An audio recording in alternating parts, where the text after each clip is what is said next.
Hi, friends. My name is Cecilia Trent from the Balm of Gilead Ministries. And I find that many people who seek counseling are operating out of an unhealthy love system. And often they may not even be aware that they are engaged in need-based relationships instead of love-based relationships. So how do we know what system we are operating out of? Well, people in love engage in healthy, mutually satisfying give and take relationships. They want the best for each other and bring out the best in each other. They know that love requires sacrifice from time to time, and they know what it means to die to self.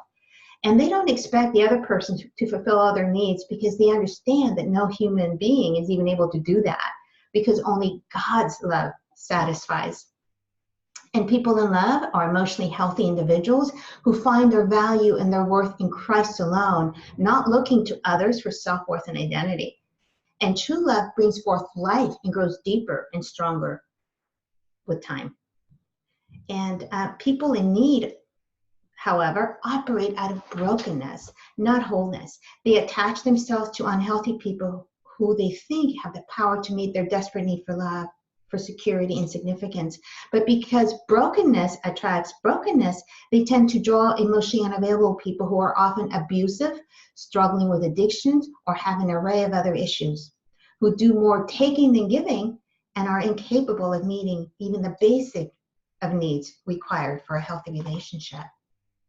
Obviously, this causes a lot of pain and heartache and brings forth death and destruction, resulting in extremely toxic and unhealthy relationships that only get worse with time. And yes, even Christians can operate out of need instead of love. The church, sadly, is full of hurting people engaged in unhealthy relationships. So the question is, are you in love or are you in need? If you are in the latter, understand, please, that relationships will not work until you start operating out of love. Sadly, many believers do not fully understand what love is because it has never been modeled to them and they have never experienced it. They don't know their value and worth as precious children of God because their basic human need for love was never met growing up. So they take matters into their own hands, and like the song says, go searching for love in all the wrong places and settle for the counterfeit version that never satisfies. Oswald Chambers wrote, "No love of the natural heart is safe unless the human heart has been satisfied by God first."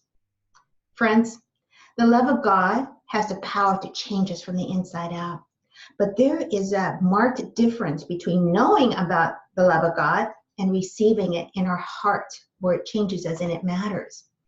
It is only when we truly encounter and accept the authentic, undefiled, agape love of our Lord and Savior Jesus Christ that we are even able to love the Lord with all our heart, soul, mind, and strength, and love others as ourselves, as it tells us in Mark 12:30. And God's word further says that we love him because he first loved us. You see, this is the key to engaging in healthy, mutually satisfying relationships. It's the biblical formula that has the power to heal, transform, and empower us to engage in love-based and not need-based relationships. So run to the source of love. Let God deal with anything that is hindering you from living in the fullness of his love. There is nothing that our God cannot do with a willing and surrendered heart, friends.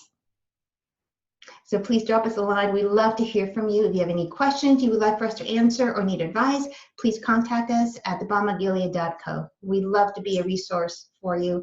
And please follow us on Instagram, like us on Facebook, and check out our book that's available on Amazon, Hurting Hearts Restored, that answers a lot of the why behind operating out of need instead of love-based relationships. And all proceeds enable us to continue offering donation-based counseling for God's hurting people who otherwise may not be able to afford it.